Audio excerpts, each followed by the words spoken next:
Chicken चटपटे बनाउँदै हुनुहुन्छ mister safe is here कडाई आज चिकन चटपटे खाने अरे खोइ बुढा छेक्यो रेसी आज कस्तो हुन्छ है त so everything is ready mister सेफले चाहिँ गोल्नु हुँदैछ चटपटे अनि म चाहिँ फ्राइड राइस खुवाइदिँदै कम्पनी दिँदैछु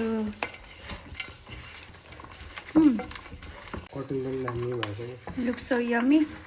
तर खोइ त चिकन कहाँ हरायो बुढा तपाईँको सानो काटेको नि भरे खाँदाखेरि पनि चिकन चटपटी I'm gonna try his chatpae.